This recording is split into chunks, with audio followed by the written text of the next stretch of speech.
we are going to get into a huge labor story that is making the waves. This was announced today, and I just say shout out to the hotel employees. This is huge, and not just in the Boston area, but it is starting to spread all over New England. We got to bring this in, folks. Shout out to the workers. Boston hotel workers vote to strike. Holy smokes. Thousands of hotel workers across Boston and Cambridge hotels are prepared to walk off the job. Let's give it up for Local 26, fam. Local 26. Let's get into this. Yeah, buddy. Thousands of hotel workers in Boston and Cambridge may soon walk out following a strike authorization vote on Thursday. 99% of voting members approved, so they voted just yesterday. 1 second.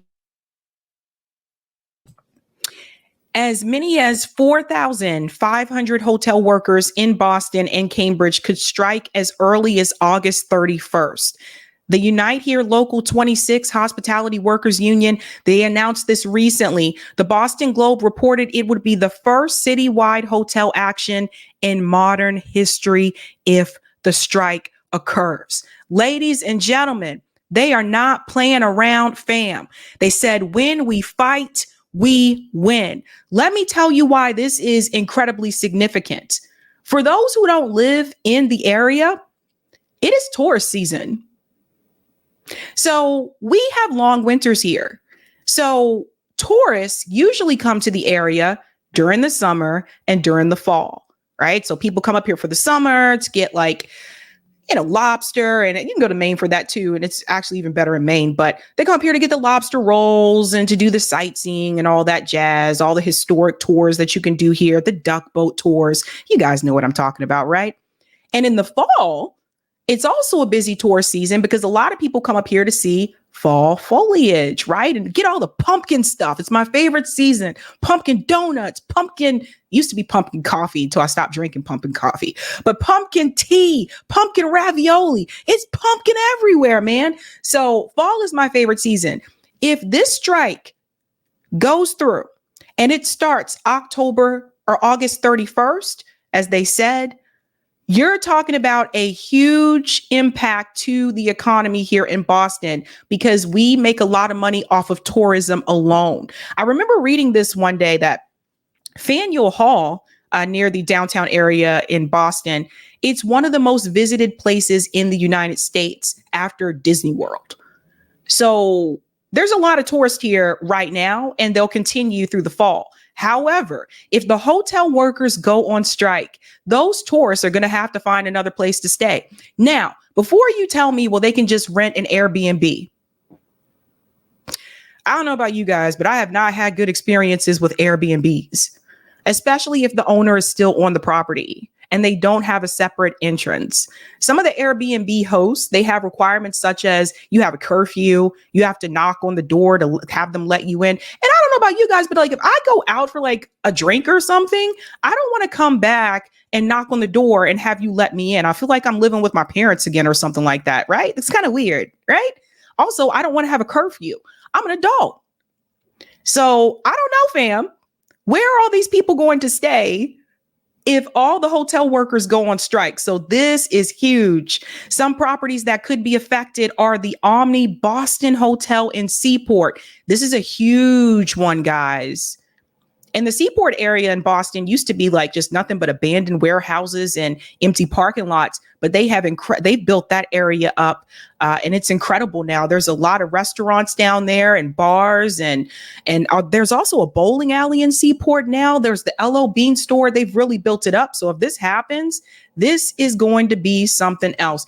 David said you found some bad Airbnb, Sabby. I can hook you up. I don't know, man. I don't know. It goes on to say the Globe reports that the work stoppage could involve around 2/3 of the full service hotel rooms in Boston, over 35 properties at once. Over 35 properties all at once, or the stoppages could happen individually. The strike was announced at City Hall Plaza on Thursday evening, where dozens of workers were wearing red union shirts. We're seeing chanting and videos on social media saying, "Make them pay." Here it is, folks. They are not playing around.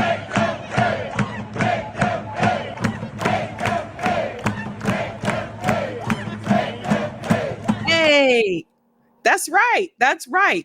Make them pay. City council members and Mayor Michelle Wu joined the protesters. So this is interesting. I don't know if people know, but Mayor Wu, I'm not sure if I was told a month ago that she is not running for re-election. Now, she has appeared at protests before, but I was told that she's not running for re-election. And it was actually just announced by the Boston Globe that Mayor Michelle Wu is pregnant again. So that could be part of the reason why she may be entertaining not running for re-election. But yeah, you got the city council members, you got the mayor. The strike vote shows that you are willing to withhold your labor and sacrifice so you can secure the contract you deserve, said Wu. When your back is against the wall, you stand your ground and you act with courage and conviction necessary to build a better life for you and your families.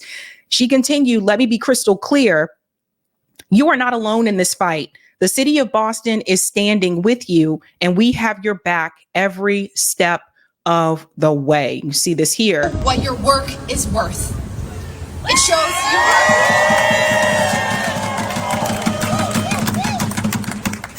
It shows you're willing to withhold your labor and sacrifice until you secure the contract you deserve.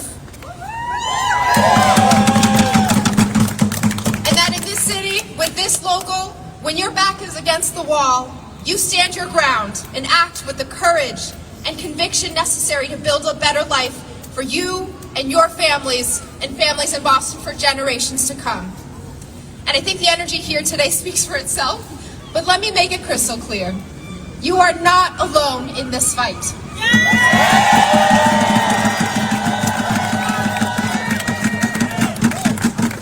No están solos en esta lucha. And for those who don't know, Mayor Wu is from Boston. You know, she grew up here. She went to Harvard. I haven't agreed with some of her housing positions. I've actually spoken to her in person about the lack of affordable housing and the affordable housing units that really aren't affordable to people in the area. So she's not good on housing. And that was something that she ran on heavily when she was running for mayor. That was something that she promised to solve, but so did former Mayor Marty Walsh. So did former Mayor Menino, and the list goes on and on. That is not something that has been resolved. Sparkjoy says there's another recession coming, so this is the perfect time to strike and renegotiate the collective agreement. I agree with you 100%. It goes on a little bit more here. As contract expirations loom, United Here is leading a nationwide effort for workers demanding higher wages, fair staffing and workloads, and the reversal of pandemic-era staffing cuts. Representing over 10,000 hotel workers, the organization will hold votes in 9 cities. I told you it's expanding, including Providence, Rhode Island, where they are also part of Local 26. Carlos, president of Local 26, said the last time the union negotiated hotel contracts was in 2018 before the pandemic. Since then, the hotel occupancy levels have rebounded, but staffing levels have not. The union says worker hours are down 15% compared to 2019 as jobs go unfilled and hotels use fewer workers per shift. I agree to this. I don't know if you guys have noticed this, but I have noticed since the pandemic, if I travel, it used to be that housekeeping would knock on the door every morning. That doesn't happen anymore, at least not in my experience. What I've seen happen is that if you want to have housekeeping, you have to like put out there's a little, what do you call it? There's a little thingy, door handle hangy thing. And you have to put the hanging tag on the door that says you do want housekeeping. In fact, where was I just recently? Oh yeah, we were just in Vermont. It was another thing too, where like they don't just come and clean, the rooms every day anymore. It's kind of like you have to request it. Part of that goes back to the pandemic. and safety precautions. But another part of that is also due to the fact that they just don't have adequate staffing like they used to. The Globe reports that the union is asking for increases to pension benefits and a housing fund, which will provide loans of up to $10,000 to members buying a home. The union also wants to establish funds to assist workers with child and elder care costs and renew the daily room cleaning agreement. See, I told you. Daily room cleaning, requiring rooms to be automatically cleaned daily unless a guest requests otherwise. See, that's what I was telling you. They weren't doing this anymore. All right. It goes on to say, Unite Here Local 26 did not immediately respond to a request for further information on next steps. So that is huge, ladies and gentlemen. We are looking at Boston hotel workers vote to go on strike during tourist season and peak tourist season. This is spreading throughout New England. Let's see if it happens, but I hope they get what they're asking for. Now is the time. Spark Joy is correct. They know we're heading, the stock market just crashed. They know we're heading into another recession. So now is the time to bargain and have your demands met. Let's wish them the best. Wish them the best. Colin said, can confirm I'm in Canada. ATM, the front desk, told me that they are short staffed, that they will not be cleaning rooms every day. Yeah, it was the same way when I was in Montreal. It was the same way. They're not doing that. So I hope that they get what they're asking for. And we'll just keep an eye on this story.